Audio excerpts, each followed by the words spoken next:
Is manifestation real?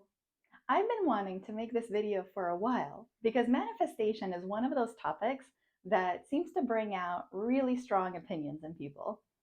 Some people really swear by it, and some people think it's complete nonsense. And I can usually see where both sides are coming from. I've seen some manifestation practices that made me raise an eyebrow, especially my psychologist side. But there are also aspects of manifestation that I think get dismissed way too quickly because of the label that they're given. So I thought I'd share my perspective and let you decide what resonates. One thing I tell my therapy clients all the time is that people get the best results from tools that they enjoy using and they believe in. So some people love mindfulness, some people love journaling, some people pray, some people visualize, some people make vision boards, and some people hate all of those things. And that's okay.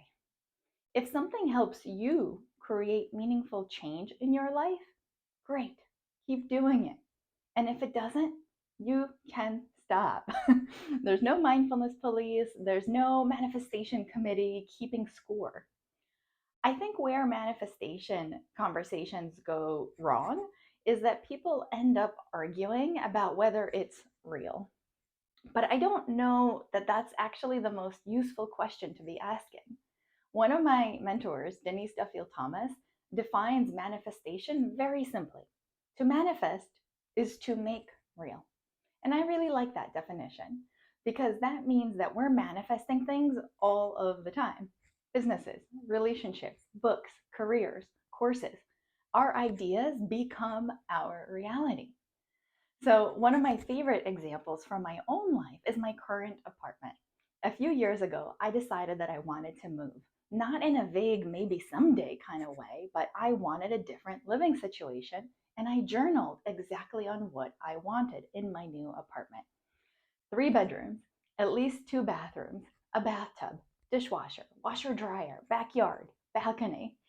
And then I started looking. My husband and I saw so many terrible apartments and not at all what we wanted. But then I slowly started noticing that we were getting closer. I was seeing apartments that didn't seem to be there before. And I started taking steps that I probably wouldn't have taken in the past, like asking the rent of a potential apartment to be reduced. So I currently live in New York City, and the neighborhood I'm in regularly gets people overbidding, sometimes by hundreds of dollars over the asking price. But believe it or not, I found an apartment that had everything that I journaled about, including the 3 bedrooms, the 2 bathrooms, 2 bathtubs, backyard, and balcony, plus the amenities that I wanted. And I got our rent reduced by $200. So, do I think that the apartment magically appeared because I thought about it really hard? No.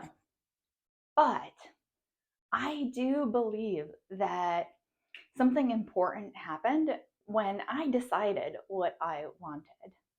I started noticing possibilities that I might have ignored before, and I became really intentional. And I took action. I asked for what I wanted. Even when my husband told me that I was crazy for asking for reduced rent in this market. So over time, this thing that existed in my mind became something that existed in my reality. I'm standing in it. So that's why I think manifestation is fascinating. Not because it's necessarily magical, though it can be and it can feel like that, but because our decisions influence what we pay attention to. And our attention influences the choices that we make, and our choices influence the outcomes that we get. So, the way that I see it, manifestation isn't just about wanting something, because lots of people want something. I want things, you probably want things. The question is, what happens after that? Do you decide exactly what you want? Do you allow yourself to believe that it's possible? Do you take action on opportunities that seem to appear out of the blue? Because that's the part that I think a lot of people miss. Wanting isn't enough. A vision board isn't enough. An affirmation isn't enough. You eventually have to do something. You have to send the email. You have to apply for the job. You have to start the business, have the conversation. You make the decision and take that first step forward. So, is manifestation real? Is it woo woo? Maybe, sometimes. But I also think people throw away useful ideas because they don't like the packaging. Personally, I'm less interested in debating whether manifestation is real, and I'm more interested in helping people create lives that actually feel good.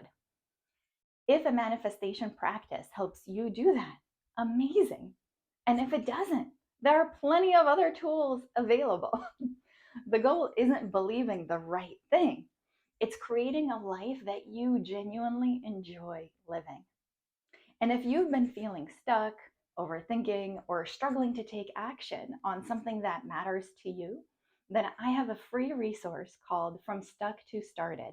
It's a short audio training designed to help you get out of your head, reconnect with what you actually want, and take that one clear step forward. You can grab it below in the description. And if you're interested in more ways that psychology and mindfulness overlap with manifestation, like and subscribe for more. And I'll talk to you soon.